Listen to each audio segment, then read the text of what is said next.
आपली संस्कृती, आपले संस्कार सदा राहू दे आपल्या सोबत। भारताच्या महान ग्रंथांचे आणि काव्यांचे संपूर्ण संकलन सबस्क्राइब करा तिलक।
हे बाळाचं रडणं ऐकत आहात?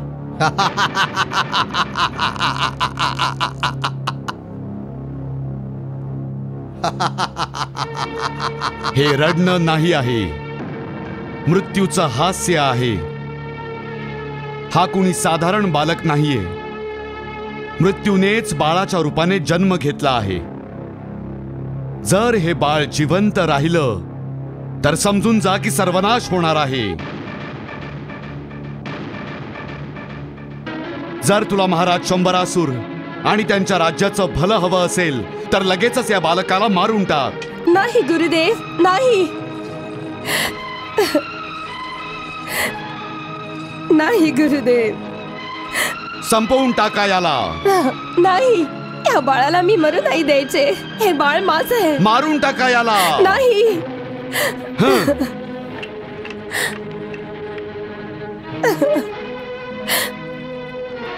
भानासूर, भानासूर, कुठे बाळ?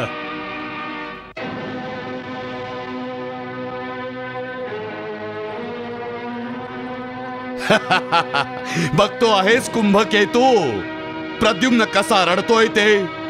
जे बाळ शंबरासुराच्या नुसत्या हसण्यानेच रडू लागतं, ते मग शंबरासुराचा विनाश कसा करू शकेल? परंतु गुरुदेवांनी सांगितलंय की आपले गुरुदेव वृद्ध झाले आहेत। वृद्धावस्थामुळेच कधी कधी भ्रमित होऊन जातात। परंतु तू तुझी तलवार आधी म्यान कर। मी प्रद्युम्नाला अभय दिला आहे। मी महाराज शंबरासुरांना सांगेन की तुम्ही जसं समजता आहात तसं काहीच नाहीये। प्रद्युम्न आमचा मुलगाच नाहीये।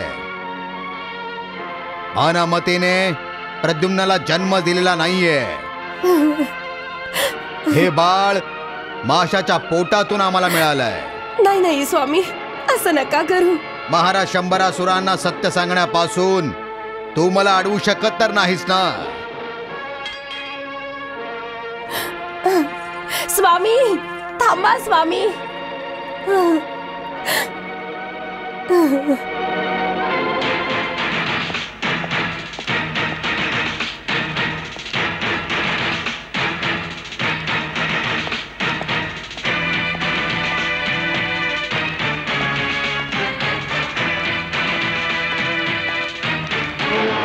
थांबा. द्वारपाल, मला महाराज शंभरासुरांना भेटायचंच आहे. यावेळी महाराज कोणालाही भेटणार नाहीत. मी त्यांना भेटणं अत्यावश्यक आहे.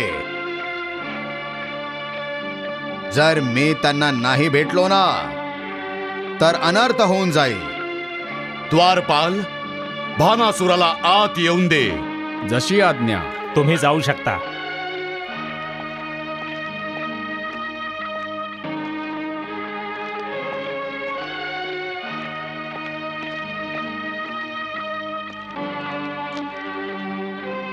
प्रणाम असुरेश्वर. प्रणाम महाराणी. भानासूर, महाराजांना भेटण्यासाठी इतका उतावीळ का झालायस? आणि तू कोणत्या अनर्थाबद्दल बोलत होतास भानासूर? स्वामी, मी तुमच्या सुरक्षेसंबंधी एक महत्वपूर्ण रहस्य जे आम्ही तुमच्यापासून लपून ठेवलं होतं तेच तुम्हाला सांगायला आलो आहे. माझ्या सुरक्षेसंदर्भातलं रहस्य? हो महाराज. मग लवकर सांग, काय झालंय भानासूर? तुला आमच्या कोणत्या शत्रू संदर्भात माहिती द्यायची आहे भानासूर? तात्काळ सांग.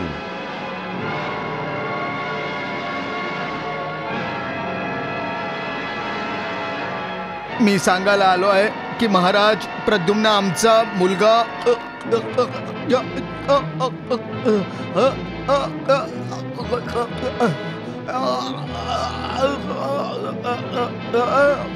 भानासूर,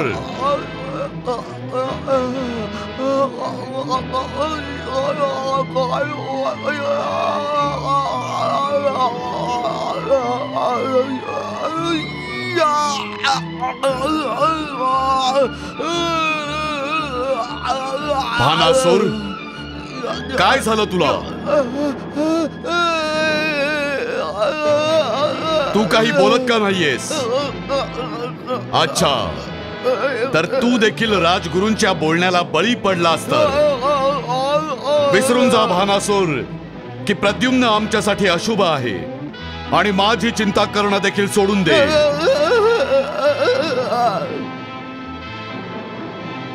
नारायण नारायण.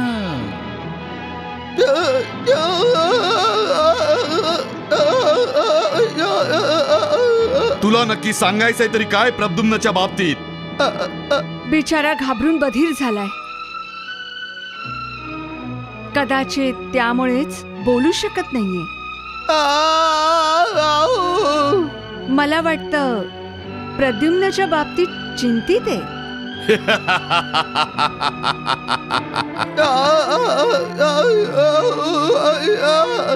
मी प्रद्युम्नला अभय दिला आहे भानासूर, यासाठी कारण त्या बाळाला मी माझा काळ मानायला तयार नाही.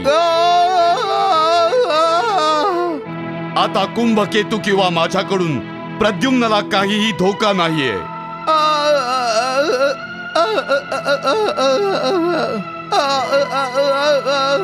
त्यामुळे जा भानासूर, जा, निश्चिंतपणे जा.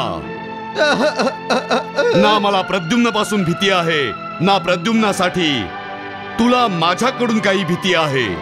जा, जा भानासूर, जा. जा भानासूर, आणि भानामतीला धीर दे. ती पण बिचारी घाबरून जाऊन आमच्याकडे आली होती. जा.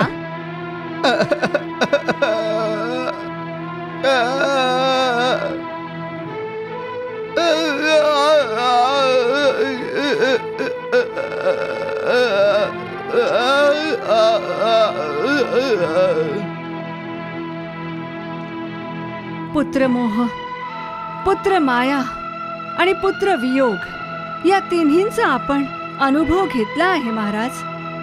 मला भानामती आणि भानासुराच्या व्याकुळतेमध्ये आपलंच प्रतिबिंब दिसतंय.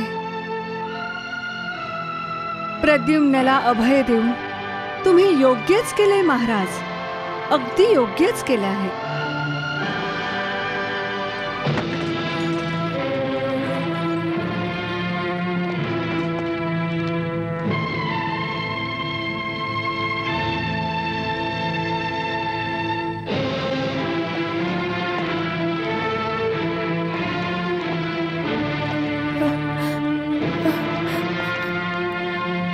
स्वामी, तुमची ही अवस्था?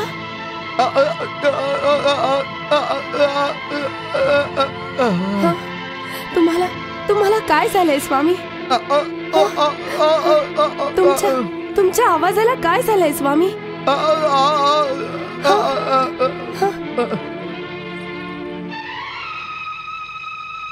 तुम्ही बोलू का शकत नाहीये?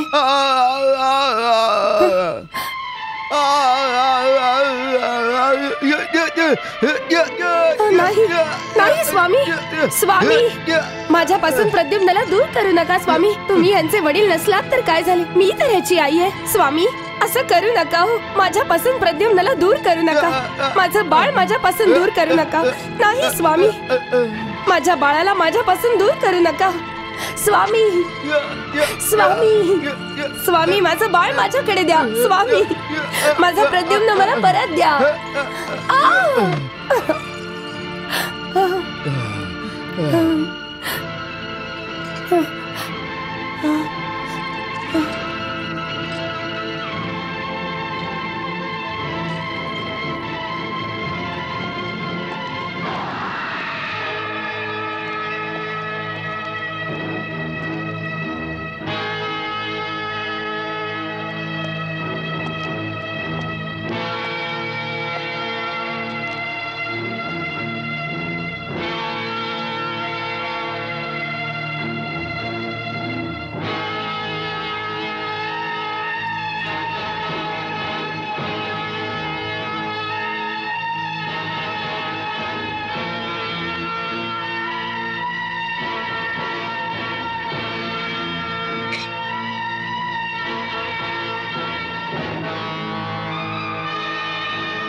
प्रद्युम्न, माझा प्रद्युम्न, माझं बाळ प्रद्युम्न, माझं बाळ, माझा प्रद्युम्न, माझं बाळ.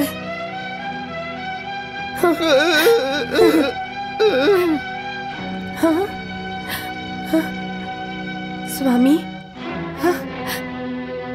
तुम्ही पाहिलीत प्रभूंची लीला? प्रद्युम्न श्री विष्णूंचं वरदान आहे. याला कुणीही मारू शकत नाही, कारण ह्याचं रक्षण स्वतः देवदेवता करतायत. तुम्ही बोलू शकत नसाल आता, परंतु तुम्हाला हे दिसतंय ना?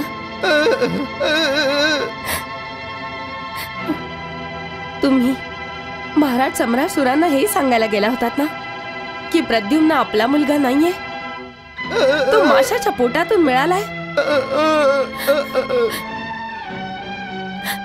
परंतु तुम्ही बोलू नाही शकलात, हे रहस्य सांगू नाही शकलात. तुम्हाला बोलता येईन असं झालं, तुम्ही मुके झाला आहात. असंच घडलंय ना? तरी देखील तुम्हाला समजलं नाही की ही भगवान विष्णूंची लीला आहे. तुम्ही तो चमत्कार देखील विसरला की कसा प्रद्युम्न माशाच्या पोटातून जिवंत बाहेर आला आणि कसं याच्या येण्यामुळे माझ्या छातीला पाना फुटला होता. मला माहितीये तुम्ही महाराज शंभरासुरांची चाकरी केली. तुम्ही त्यांचा विश्वासघात नाही करू शकणार. तुम्ही एक निष्ठावान स्वामी भक्त आहात. बरं झालं असतं तुम्ही खऱ्या स्वामींचे भक्त असता. खरंच असंच व्हावं प्रभू.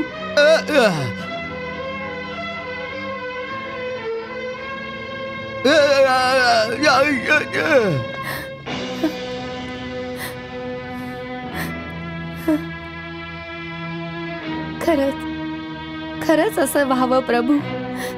खरोखरीच असं व्हावं.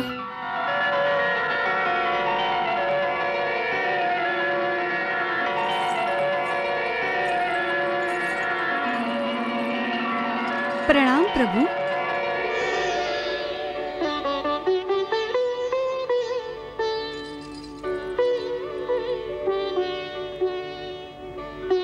देवी तुम्ही? प्रभू, जशा देवी रती युगायुगांपासून कामदेवांची प्रतीक्षा करतायत, मला देखील प्रद्युम्नची प्रतीक्षा करावी लागेल. नाही देवी, आता कुणाचीही प्रतीक्षा करण्याची काही एक आवश्यकता नाहीये. खरंच? ही तर खूप आनंदाची गोष्ट आहे. प्रद्युम्नच्या जन्माचा उद्देश लवकरच पूर्ण होणार आहे. शंभरासुराच्या गुरुदेवांनी त्यांच्या अंतर्चक्षूंनी जसं पाहिलं होतं तसंच होणार आहे. म्हणजे असं देवी की काल दंडधारी स्वतः काळाची शिकार होणार आहे.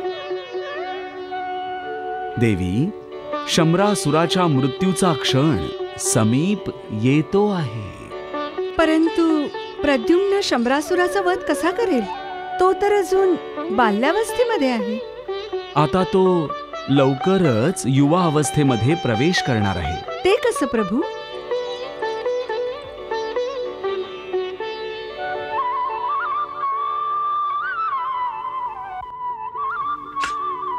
नारायण नारायण नारायण नारायण नारायण नारायण. प्रणाम प्रभू. सदा सुखी भव. प्रणाम माते. सदा सौभाग्यवती भव. धन्यवाद प्रभू. माझं सौभाग्य तर प्रद्युम्न आहे. जोपर्यंत ते मोठे होत नाही मी कशी सुखी होऊ शकते प्रभू? देवी का होता आहात देवीरती? तुमच्या प्रतीक्षेचा काळ आता समाप्त होणार आहे. खरंच माते? हो. शंभरासुराच्या गुरुदेवांनी प्रद्युम्नमध्ये शंभरासुराचा मृत्यू बघितलेला आहे. त्यामुळे ते प्रद्युम्नच्या हत्येचा प्रयास करणार आहेत. या प्रयत्नाला विफल करण्यासाठी प्रद्युम्नला लवकरच बाल्यावस्थेतून युवावस्थेत आणावं लागेल. परंतु हे कसं शक्य आहे प्रभू? प्रद्युम्नने युवावस्थेमध्ये प्रवेश करेपर्यंत मला तर प्रतीक्षा करावीच लागेल ना. देवी रती, प्रद्युम्न आता लवकरच युवावस्थेमध्ये प्रवेश करेल. हीच काळाची गरज देखील आहे. प्रभू, प्रद्युम्न लगेच तरुण कसा होईल? त्याला तरुण करण्यासाठी काळाच्या गतीला वेगवान करण्याची सिद्धी कोणाला प्राप्त आहे भगवंत? त्याची आई भानामती. तीच काळाची गती वेगवान करेल महर्षी. परंतु भानामती प्रद्युम्नला तरुण कसं करेल प्रभू? भानामती रसायन विद्या पूर्वजन्मापासूनच जाणते. परंतु या जन्मात ती रसायन विद्या पार विसरून गेलेली आहे. त्यामुळे देवर्षी, तुम्हाला केवळ भानामतीला स्मरण करून द्यायचं आहे की पूर्वजन्मामध्ये भानामती देवलोकीची अप्सरा पद्मिनी होती. पद्मिनी? पद्मिनी? नारायण नारायण. सौंदर्याची मूर्ती असलेल्या पद्मिनीने भगवान विष्णूंची आराधना केली होती. परंतु भगवन, आम्हाला हे सांगा की रसायन विद्येची सिद्धी पद्मिनीला कशी प्राप्त झाली? पद्मिनीने एक निराळी तपश्चर्या केली होती. नृत्य करता करता ती भगवान विष्णूंची आराधना करत होती.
उठ पद्मिनी.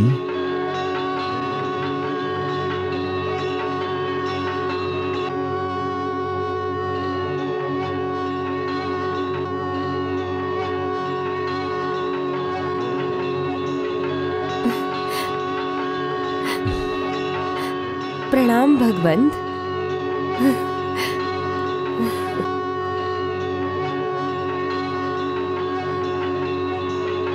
पद्मिनी, मी तुझ्या तपश्चर्येने प्रसन्न झालोय. सांग, कशासाठी तू माझी आराधना करत होतीस? हे प्रभू, माझ्या ज्ञान लालसेमुळे मला तुमच्याकडून ज्ञान हवं आहे. कोणत्या प्रकारचं ज्ञान पद्मिनी? प्रभू, मी मायावी विद्या आणि रसायन विद्या प्राप्त करू इच्छिते. तुला या विद्यांची काय आवश्यकता आहे? सन्मान प्राप्त करायचा आहे मला. हे लक्ष्मीपती, जर मी ही विद्या ग्रहण करू शकले तर सर्व अप्सरांमध्ये मी श्रेष्ठ मानली जाईन. पद्मिनी, मायावी विद्या आणि रसायन विद्या एखाद्या अस्त्राप्रमाणे असतात. जर कुणी यांच्या आहारी गेला अथवा कुणी जर यांचा दुरुपयोग केला तर त्याचा सर्वनाश अटळ आहे. हे प्रभू, मी या विद्याच्या आहारीही जाणार नाही आणि मी या विद्येचा दुरुपयोग देखील करणार नाही. तुम्ही कृपया मला हे दिव्य ज्ञान प्राप्त करावं. ठीक आहे, तू तुझे डोळे बंद करून पूर्णार्थाने ध्यान लावून माझं स्मरण कर.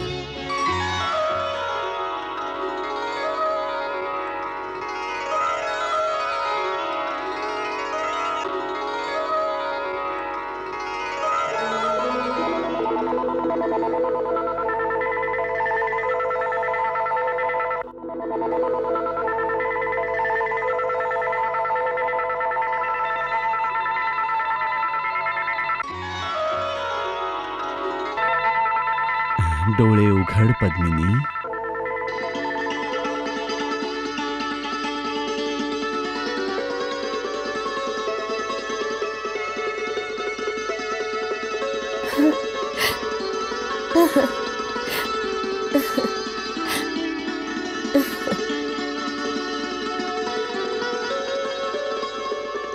मी तुला मायावी विद्या आणि रसायन विद्या देऊ केली आहे, परंतु या विद्यांचा उपयोग केवळ त्रैलोक्याच्या कल्याणासाठीच कर.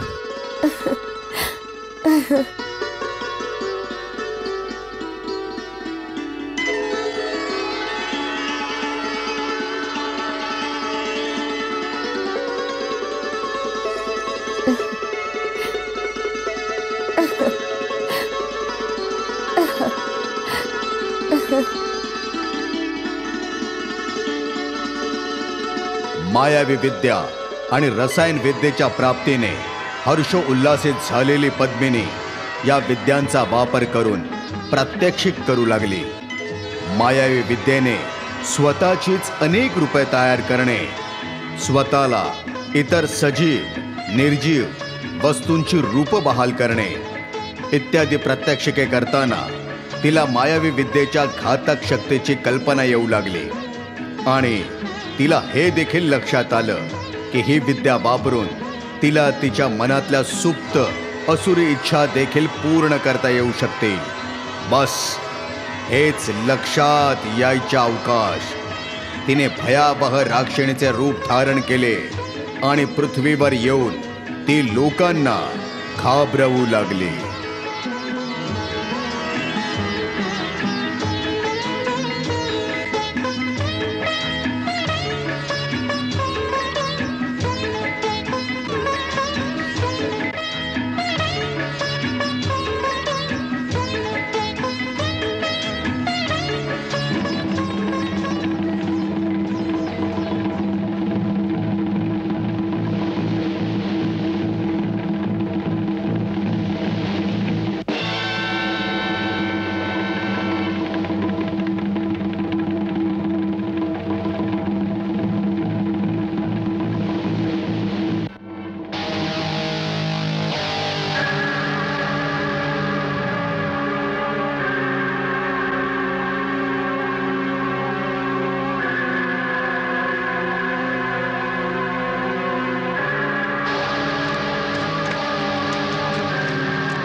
मला मायावी विद्या मिळाली, मला मायावी विद्या मिळाली, मला त्याचा पुरावा देखील मिळाला. पण मला रसायन विद्या वापरता येते की नाही याचा पुरावा मला कसा मिळावा? मी रसायन विद्येचा प्रयोग करून बघितला पाहिजे, परंतु कुणावर करू, कसा करू?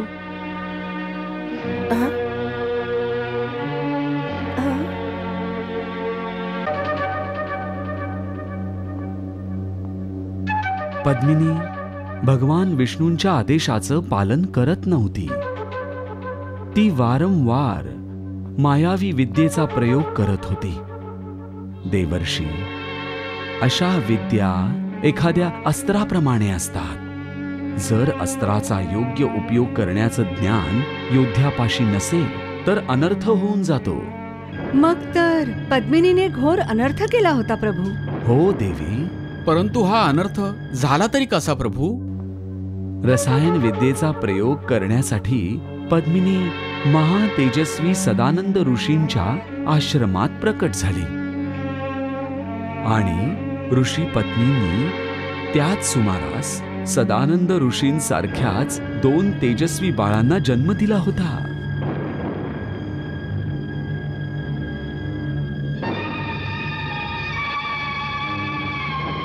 ओले ओले ओले ओले, नाही नाही नाही नाही, ललायची नाही बाळा, ओले बाळा.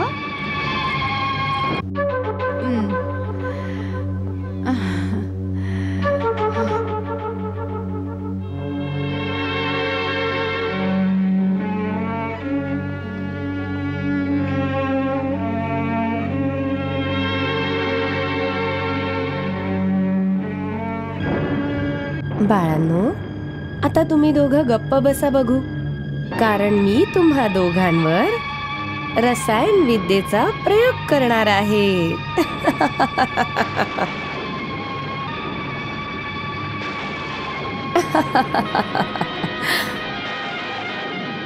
पद्मिनी आता तिच्या रसायन विद्येचा प्रयोग करण्यासाठी सिद्ध झाली होती.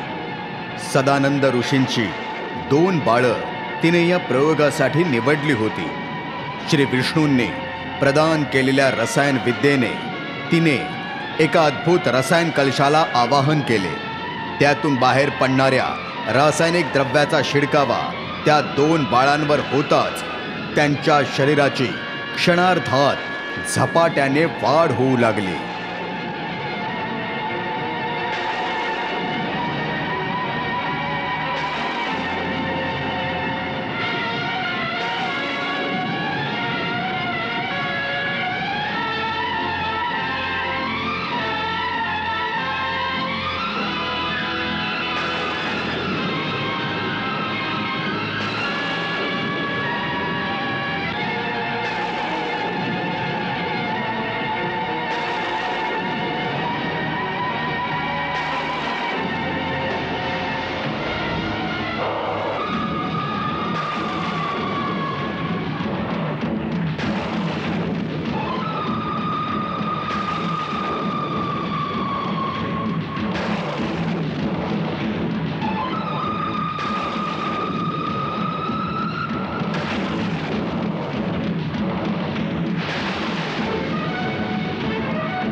हे श्री हरी विष्णुदेव, पद्मिनी रसायन विद्येचा दुरुपयोग करत आहे.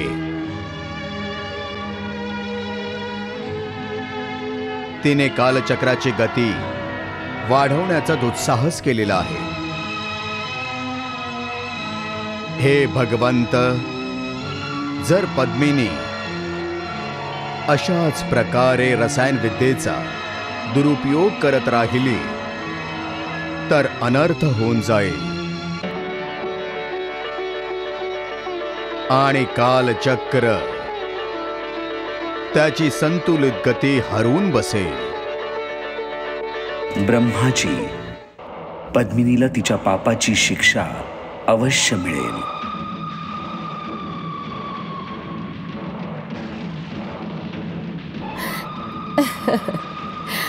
आता मी यांना अजून मोठं करते. आपल्या रासायनिक विद्येच्या प्रात्यक्षिकाला मिळालेलं यश पाहून पद्मिनीला अजूनच चेव चढला. तिने सदानंद ऋषींच्या त्या 2 छोट्या मुलांना आता युवकांमध्ये परावर्तित करण्याचा विचार केला. पुनश्च एकदा त्या अद्भुत रसायन कलशाला आवाहन करून तिने त्यातील रासायनिक द्रव्याचा शिडकावा त्या 2 मुलांवर केला व क्षणार्धात त्या 2 छोट्या मुलांचं उमद्या तरुणांमध्ये रूपांतर झालं.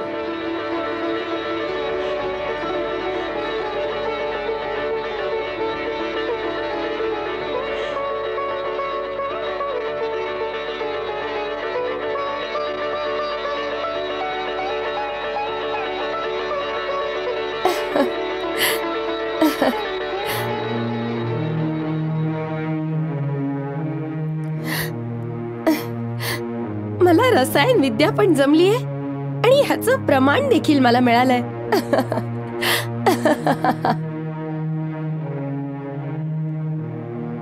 मुलांनो, उठा.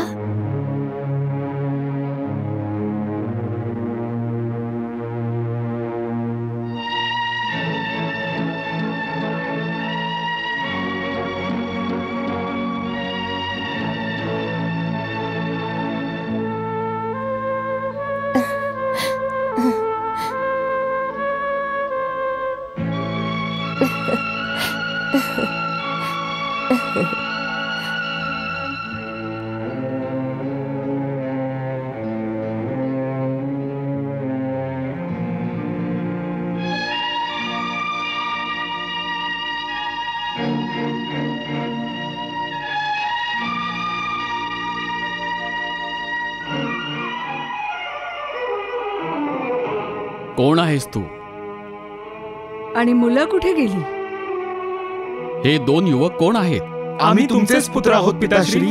नाही नाही, ती तर बाळं आहेत, तुम्ही तर युवक आहात. ही तुमचीच मुले आहेत ऋषीवर्य. हे तुमचेच पुत्र आहेत. ही आमची मुलं आहेत. हो माताश्री.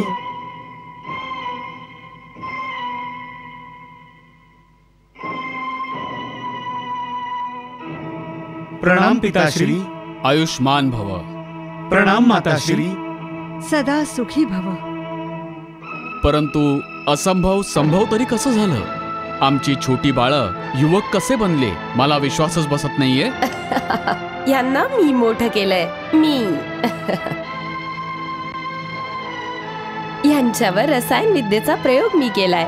आता मला कळलंय की मी रसायन विद्येत पारंगत आहे. मी रसायन विद्येत पारंगत आहे याचा पुरावा सुद्धा मिळालाय मला. मूर्ख, तू किती भयंकर अपराध केलायस तुला जराही कल्पना नाही. तू माझ्या बाळांचं बालपण हिरावून चांगलं नाही केलंस. अगं, मी तर अजून आईपणाचं सुख देखील पूर्णपणे उपभोगलं नाही.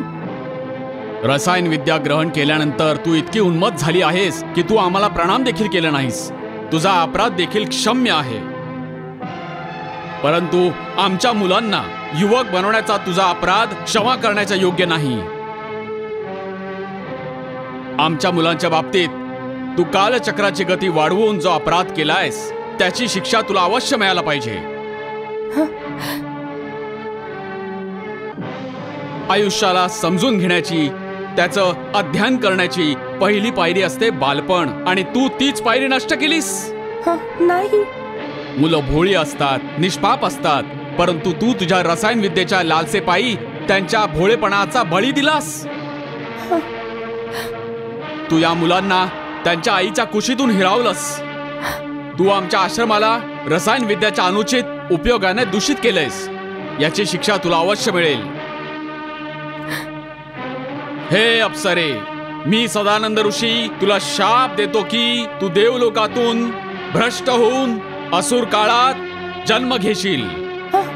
कारण तुझी विचारसरणी असुरांशी मिळती जुळती आहे. नाही, असं करू नका ऋषीवर्य.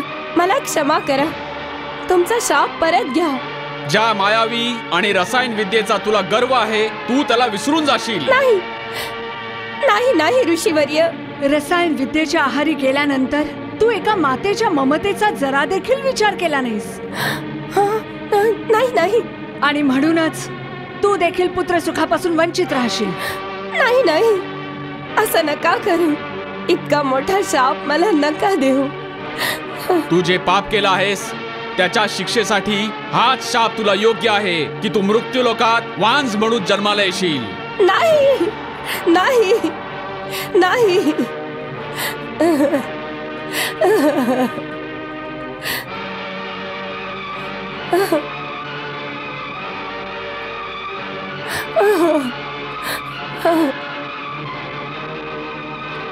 नाही नाही. स्वाहा. नाही नाही ऋषीवर्य. मला क्षमा करा ऋषीवर्य. मला क्षमा करा. हे प्रभू, हे प्रभू, माझं रक्षण करा. प्रभू, मला क्षमा करा. प्रभू, प्रभू, हे विष्णू.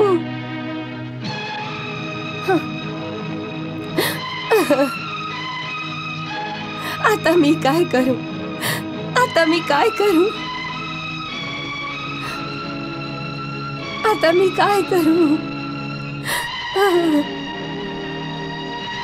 हे प्रभू, हे लक्ष्मीपती, हे प्रभू,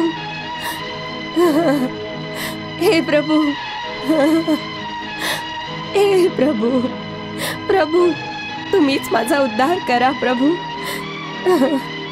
मी मूर्ख, अज्ञानी, तुम्ही दिलेल्या विद्याचा दुरुपयोग करून बसले आहे. आता केवळ तुम्हीच माझं रक्षण करू शकता प्रभू. तुम्हीच माझं अधःपतन रोखू शकता प्रभू. मी तुम्हाला शरण आले आहे प्रभू. ऋषीवर्य सदानंदांच्या शापापासून तुम्हीच माझं रक्षण करा प्रभू. माझ्या अज्ञानाचा अंधकार दूर करा प्रभू.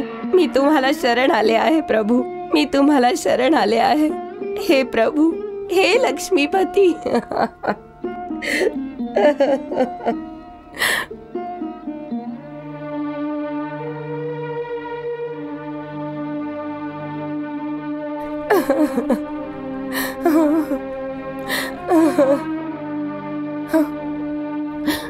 उठ पद्मिनी.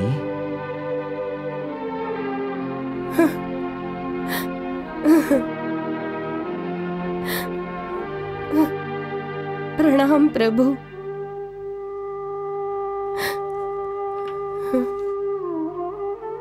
पद्मिनी, मी तुला सांगितलं होतं, मायावी विद्येचा आणि रसायन विद्येचा उपयोग केवळ त्रैलोक्याच्या कल्याणासाठीच कर.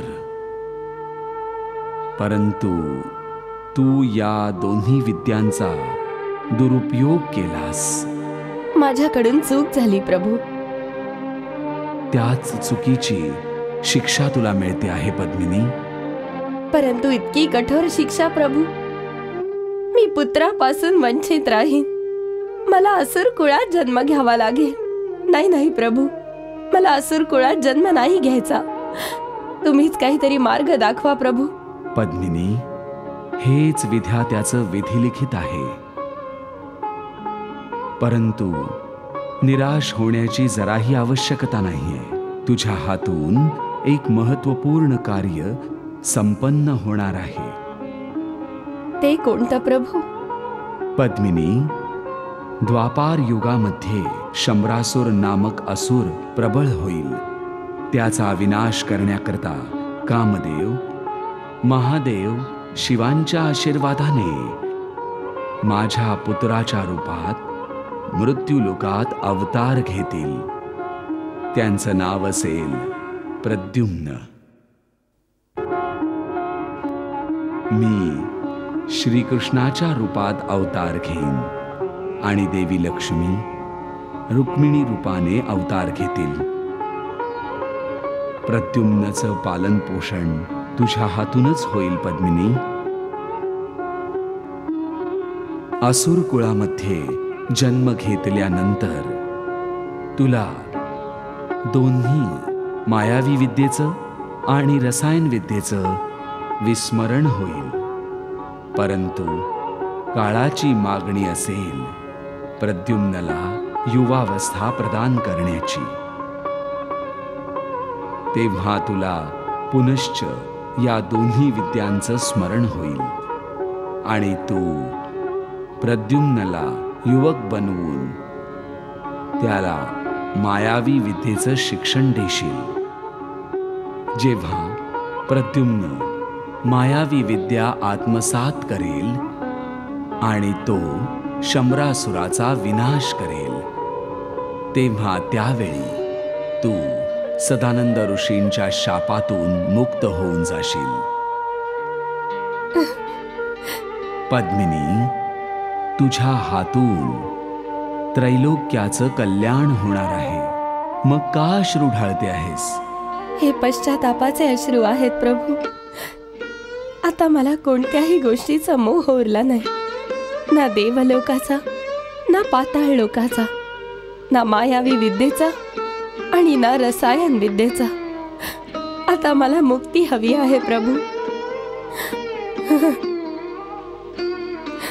जेव्हा द्वापार युगात त्रैलोकाच्या कल्याणाचं कार्य माझ्या हातून संपन्न होईल, तेव्हा तुम्ही मला मुक्ती द्यावीत प्रभू. तुम्ही मला मुक्ती द्यावी. हीच माझी प्रार्थना आहे प्रभू. हीच माझी प्रार्थना आहे.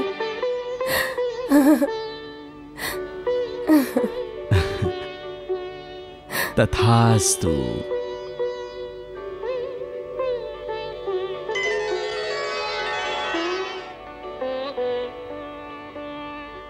नारायण नारायण, तुमची लीला अगाध आहे भगवंत.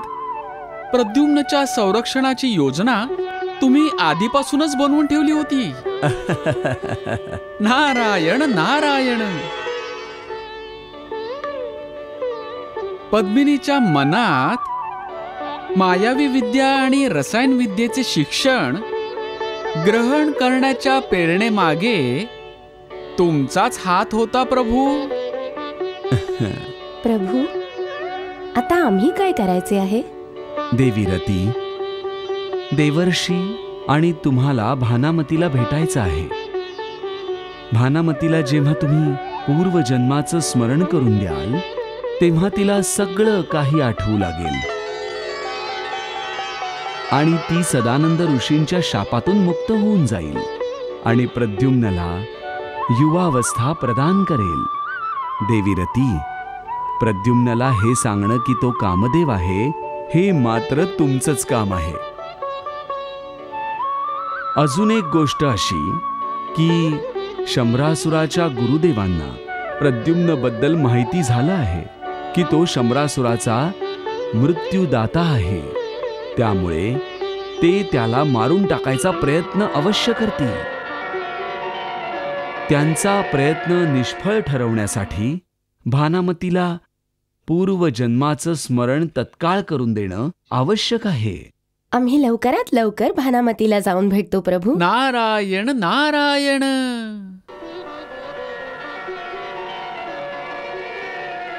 कृष्णा